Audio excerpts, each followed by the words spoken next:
আসসালামু আলাইকুম রহমতুল্লাহ। Hi guys, কেমন আছো তোমরা? আশা করি আল্লাহর মতো ভালো আছো। তো আমি আজকে চলে আসলাম দোয়া থেকে। এটা হচ্ছে ওমগ্রা, জায়গার নাম হচ্ছে ওমগ্রা।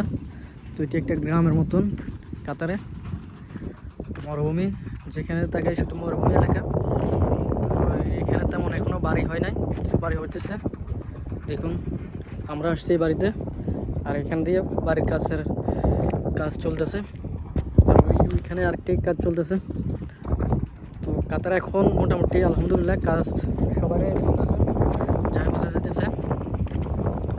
তো আসলে এখন তো এখানে আজকে তো হচ্ছে আগস্ট মাস, 2024 সালের আগস্ট মাসের 14 তারিখ। তো প্রচুর গরম কিন্তু কাতারে, বিশেষ করে শহরে দোহার ভিতরে অনেক গরম। তো এখানে তেমন একটু গরম নাই, হাওয়া আসতেছে। আর এখন তো বিকেল, একটু পরে মাগরিবের আযান দিয়ে দিবে। তো দেখুন, চারটা দেখা যাইতেছে এখান থেকে ক্লিয়ার। আর পরিবেশটাও খুবই চমৎকার একটি পরিবেশ, আমার কাছে খুবই ভালো লাগে। তো আমি গাড়ি থেকে নামি ভাবলাম এখানে একটা ভিডিও বানানো যায়, তো সেই জন্য আর কি ভিডিও বানাইতেছি। আসলে খুবই চমৎকার একটি পরিবেশ, তেমন এখানে গরম নাই, শরীরে ঠান্ডা হাওয়া ভাব লাগতেছে।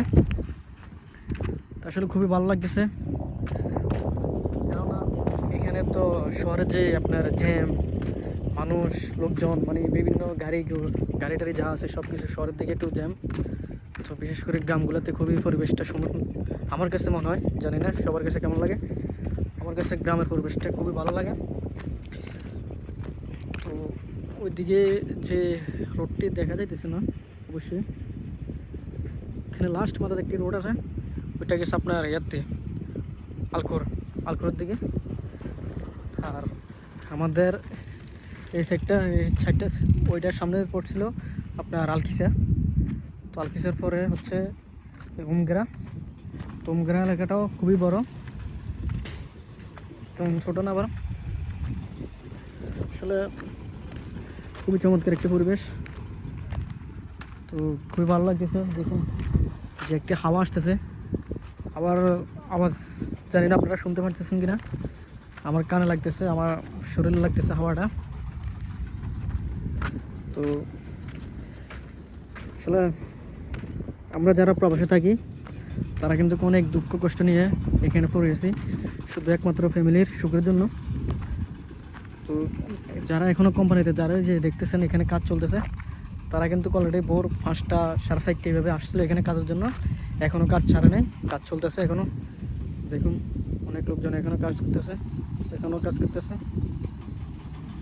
তো তারা অনেক কষ্ট করতেছে, সবাই এখানে প্রত্যেকটা প্রবাসী আসলে অনেক কষ্ট করতেছে। বিদেশ মানেই যুদ্ধ, যারা বিদেশে আসতেছেন তারা একমাত্র বুঝেন, আর যারা এখনও বিদেশে আছেন তারাই বুঝতেছেন কেমন কষ্ট।